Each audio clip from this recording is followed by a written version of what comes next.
আমার একটা স্বপ্ন পূরণ করো ওগো দয়াময়, তোমার পথে চলতে গিয়ে মরণ যেন হয় আমার, তোমার কথা বলতে গিয়ে না পাই যেন ভয়। আলহামদুলিল্লাহ। কক্সবাজার জেলার পেকুয়া থানার অন্তর্গত পেকুয়া সমাজ উন্নয়ন পরিষদ ও মরহুম মাওলানা শহীদুল্লাহ স্মৃতি সংসদের যৌথ উদ্যোগে প্রথম ইসালে সওয়াব মাহফিল সপ্তম বাৎসরিক ঐতিহাসিক তাফসিরুল কোরআন মাহফিলের স্বনামধন্য সভাপতি জনাব মাওলানা এইচ.এম. বদিউল আলম, এ মাহফিলে যারা এতক্ষণ পর্যন্ত আলোচনা রাখলেন, বাংলাদেশের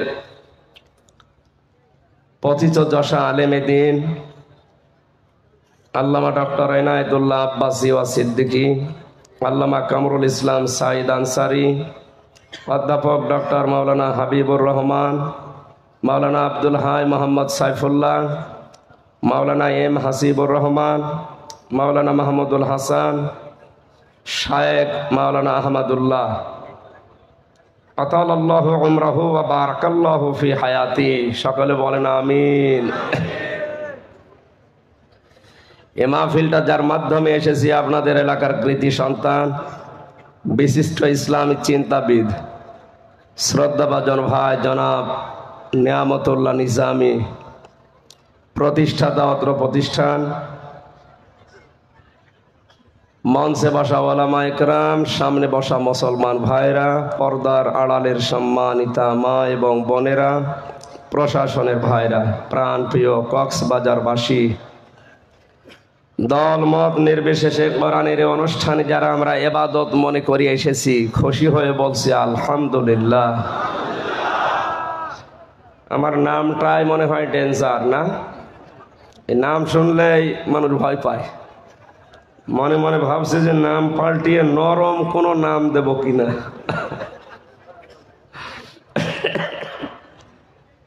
আজকে আসার সময় একটা হাদিস পড়ছিলাম, ইবনে মাজাহ শরীফের 4036 নম্বর হাদিস। আল্লাহর নবী জানিয়েছেন এ পৃথিবীতে ধোঁকার সময় আসবে। কিসের সময়? হাদিসটা শোনার পরে আপনি দেখবেন তো এখন ওই সময় এসেছে কিনা। খারাপ মানুষকে ভালো মানুষ বলতে বাধ্য করা হবে, এটা জোরে বলার দরকার নেই। ভালো মানুষগুলোকে খারাপ বানানোর চেষ্টা করা হবে সর্বাত্মকভাবে। আমানতের খেয়ানত হবে, বিশেষ করে রাষ্ট্রীয় সম্পদ লুটপাটের মহা উৎসব চলবে। 4 নম্বরে ভালো মানুষকে লুটপাটকারী বানানো হবে। সুবহানাল্লাহ বলবেন না নাউজুবিল্লাহ? হাদিসে যে 4টা পয়েন্ট বললাম, আমার মনে হয় 1500 বছর আগে নবীজি যা বলেছিলেন এখন অক্ষরে অক্ষরে বাংলাদেশের সাথে খাপের খাপ মমতাজের বাপ মিলে গেছে। কঠিন কঠিন পরিস্থিতি এখন চলছে, যেটা হাতে আগুন রাখার চাইতেও ঈমান রাখা বড় কঠিন। এই অবস্থায় কোরআনে কারিমের এই মহতী অনুষ্ঠানে যে আল্লাহ আমাদেরকে নিয়ে আসলেন সুস্থ অবস্থায়, খুশি হয়ে বলছি আলহামদুলিল্লাহ। লা তুহসা আজাইবুহু ওয়া লা তুবলা গরাইবুহু ফীহি মাসাবিহুল হুদা ওয়া মানারিল হিকমা আও কামা ক্বালা আলাইহিস সালাতু ওয়াস সালাম। নবীজি বলেন কোরআন নাজিল করার ধারাবাহিকতায় আল্লাহ এমন এমন জিনিস দিয়েছেন, এর আশ্চর্য গণনা করে কোনোদিন মানুষ শেষ করতে পারবে না। হাসায়া শব্দের শাব্দিক অর্থ গণনা করা। দিন যত যাবে কোরআনের আশ্চর্যকারিতা তত বৃদ্ধি পাবে। আজকে এই যে লক্ষ জনতার ঢল, এইটাও কোরআনের একটা আশ্চর্য ম্যাজিক। কথা বলেন, এটা একটা কোরআনের মুজিজা নয়? এত বাধা দেওয়ার পরেও যদি মানুষকে এভাবে একত্রিত হতে কোরআনের ময়দানে বাধা দেওয়া না যায়, আমার মনে হয় রাম বাম নাস্তিক মোরতাদ যারা এ দেশে কয়েকটা আছে তাদেরকে এই মুহূর্তে বিশ্বাস করা দরকার, কোরআন এদেশ থেকে বিদায় করা যাবে না। আলা তবলা গরাইবহু, এ কোনোদিন পুরাতন হবে না। দিন যত যাচ্ছে কোরআন পুরাতন হচ্ছে না নতুন হচ্ছে? যার অন্তর যত পরিষ্কার কোরআনে কারীম তার কাছে তত বেশি ভালো লাগে। আল্লাহ রাব্বুল আলামিন বলেন, ইন্নামাল মুমিনুনা আল্লাযীনা ইযা যুকিরাল্লাহু ওয়াজিলাত কুলুবুহুম ওয়া ইযা তুলিয়াত আলাইহিম আয়াতুহু যাদাতুহুম ঈমানা ওয়া আলা রাব্বিহিম ইয়াতাওয়াক্কালুন। সূরা আনফালের 2 নম্বর আয়াতে আল্লাহ জানিয়েছেন, এ পৃথিবীতে মুমিন সত্যিকারের তারা যাদের সামনে আল্লাহর নাম উচ্চারণ হলে তাদের অন্তরাত্মা কেঁপে ওঠে। কোরআনে কারিমের আয়াত দিয়ে যখন তাদেরকে বোঝানো হয় তাদের ঈমান যা আছে ওইটা আরো বেড়ে যায়।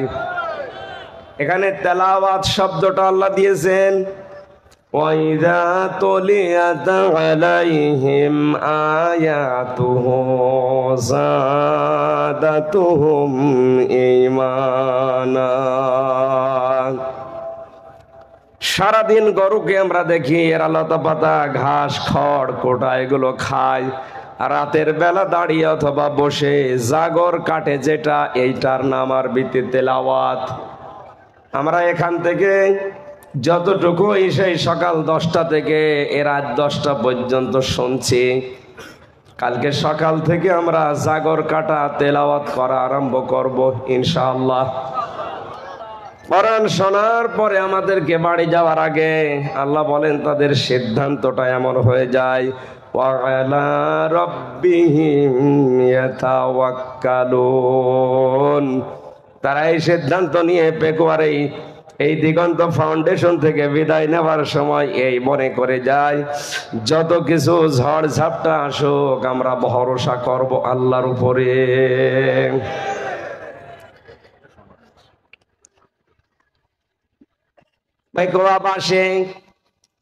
রব্বিহিম ইয়াতাওয়াক্কালুন এর বাস্তব 4 বছর আগে 3 বছর আগে আমি জেলখানায় যাওয়ার আগে একটু আঁচ করেছিলাম আমার মেয়ে 2টাকে নিয়ে।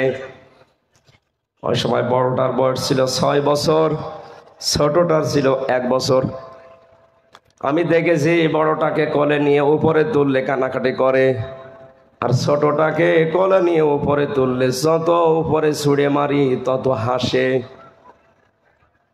ওই সময় বুঝেছিলাম যে বড়টা উপরে তুললে হাসে, ছোটটা উপরে তুললে হাসে, বড়টা তুললে কাঁদে কেন?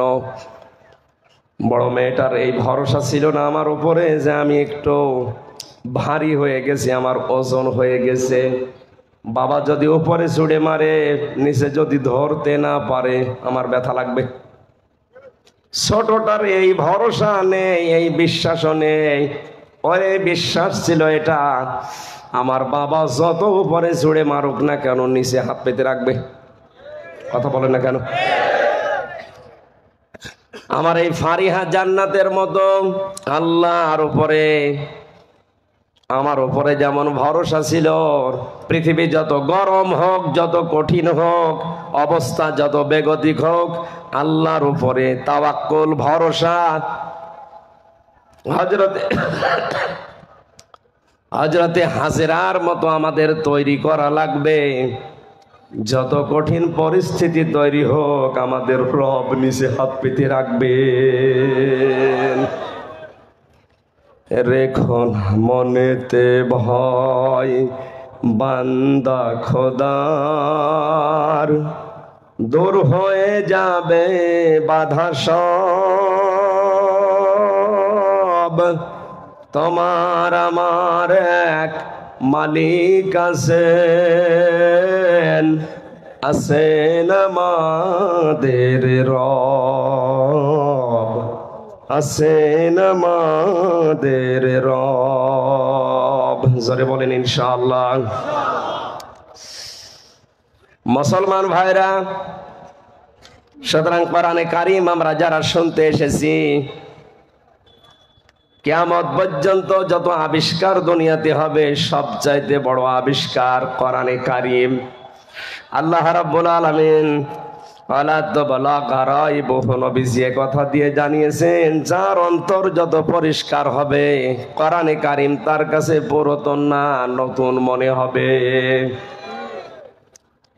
জেলখানায় থাকতে আমি সবচেয়ে বেশি যেটা করেছিলাম কোরআনে কারীমের তেলাওয়াতটা বুঝে এবং না বুঝে। বের হওয়ার পর থেকে কয়েকদিনে আমি ওইভাবে আর সময় দিতে পারিনি কোরআনের পেছনে। ওখানে থাকাকালীন মনে হচ্ছিল 170 বারের উপরে আমার এই 3 বছরে কোরআনে কারীম খতম হয়েছে, শুধু বাইরে আর নামাজে দিয়ে। তো এখন পড়তে গেলে মনে হচ্ছে আমি নতুন নাজিল করা কিতাব পড়ছি। হুয়া খায়রুম মিম্মা ইয়াজমাউন। সূরা ইউনূসের 58 নম্বর আয়াতে 11 পারা 14 নম্বর পৃষ্ঠা 7 নম্বর লাইনে এটা এসেছে। আল্লাহ তাআলা বলেন, নবী আপনি বলুন, তামাম দুনিয়া যা পেয়ে আনন্দ করে খুশি হয় ওগুলো সব অস্থায়ী, একটাও স্থায়ী না।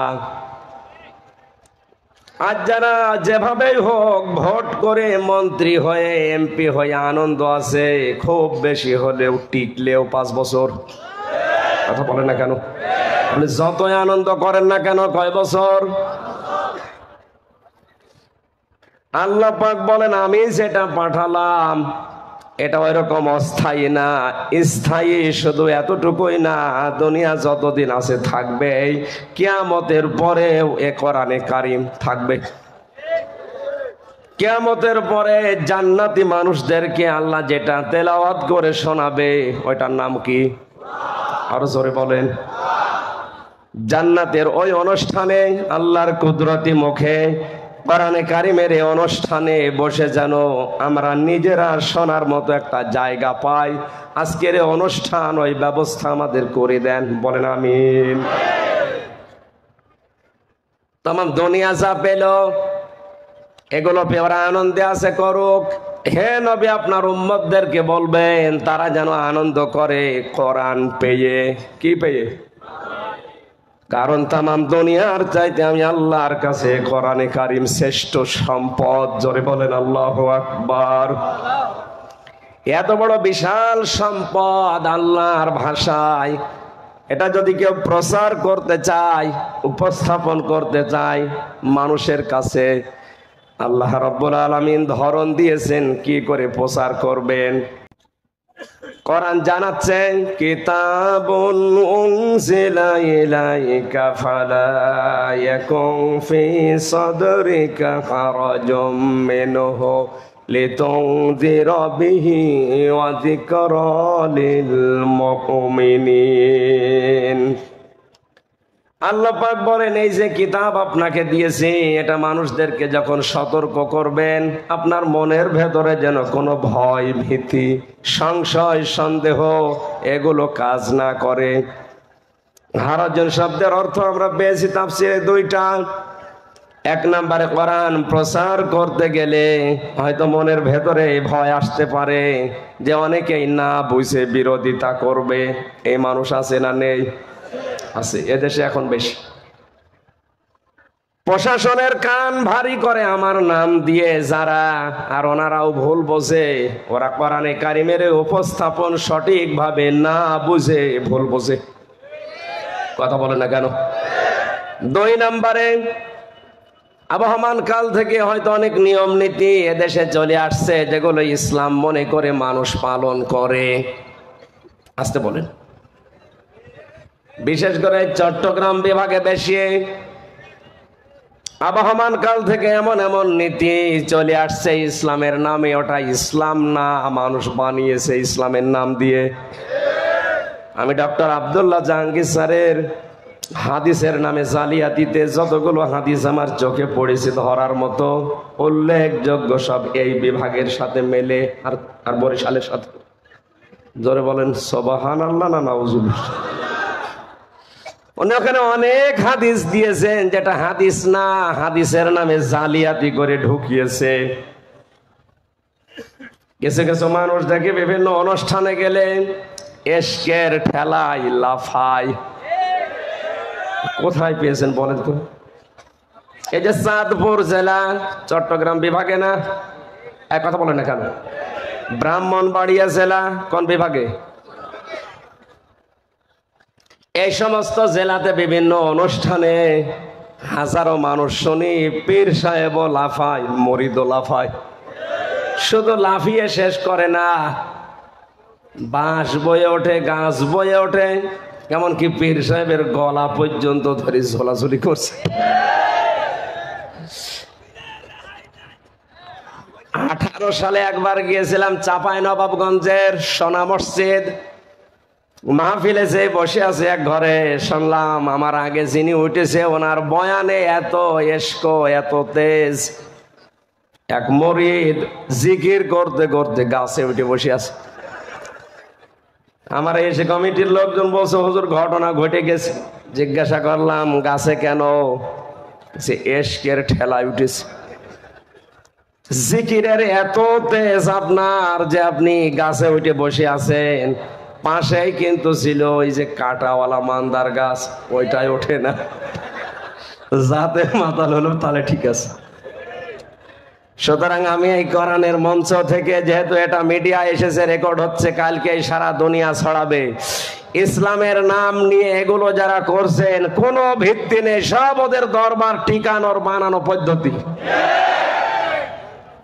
আপনার বয়ান কি রসুলের বয়ানের চাইতেও বেশি তাসির ছিল? বিশ্বনবী যারা যতদিন বয়ান করেছেন, কোন মানুষ লাফিয়েছে, গাছে উঠেছে, এই সামিয়ানা বেয়ে বেয়ে উঠেছে, আমরা তো পাইনি। আপনি কোথায় পেলেন এগুলো? এই নিয়ম নীতি যখন মেলে না, আবহমান কাল থেকে চলে আসতেছে 50 বছর 100 বছর ধরে, কোরআনের সঠিক কথাগুলো বললে, তাফসীর করলে ওই খোলসাগুলো উপর থেকে চলে যাবে। কারণ তাফসীর মানে খুলে ফেলা। তাফসীর মানে কি? যখন আবরণগুলো আমি খুলে দেব, জাতির সামনে উন্মুক্ত হয়ে যাবে, তো ভণ্ডামি করে খাচ্ছে, তখন ওই মানুষগুলো মন খারাপ করতে পারে। এই মানুষ বাংলাদেশে এখন নেই।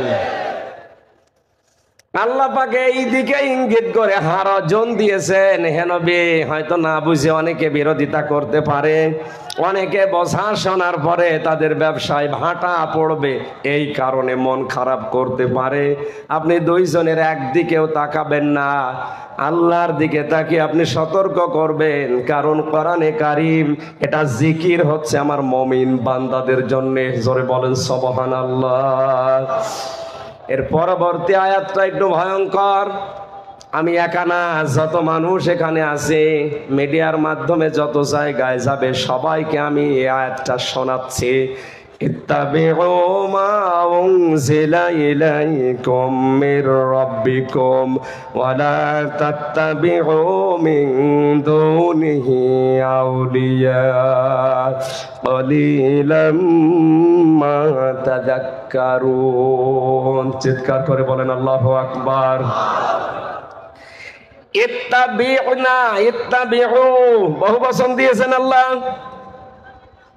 অপেক্ষাবাসী পৃথিবীর মানুষকে এই ময়দান থেকে জানাও, সবাই মিলে তোমরা অনুসরণ করো, ইত্তেবা করো, দেখে দেখে চলো। মা উনজিলা ইলাইকুম মির রাব্বিকুম, তোমাদের রবের পক্ষ থেকে যেটা নাযিল হয়েছে। কক্সবাজার বাসীকে বলতে চাই, আমাদের রবের পক্ষ থেকে যেটা নাযিল হয়েছে তার নাম কি? এই বলেন বলেন। সুতরাং অনুসরণ যদি করা লাগে সবাই মিলে, কোনটা করা লাগবে? আরো জোরে। এমনকি কেউ যদি তাবলীগ করে, তাও কোরআনের করা লাগবে। সূরা মায়েদার 67 নম্বর আয়াত এটার প্রমাণ। ইয়া আইয়ুহার রাসূল বাল্লিগ মা উনজিলা ইলাইকা মির রাব্বিক। হে রাসূল, আপনাকে আমি নির্দেশ দিলাম আপনি তাবলীগ করবেন যেটা আপনার রব আপনাকে দিয়েছে। কিসের? তাহলে আয়াত থেকে প্রমাণ হয় কোরআনের তাবলীগ করা, প্রচার করা এটা নফল না ফরজ? আরো জোরে বলেন কি?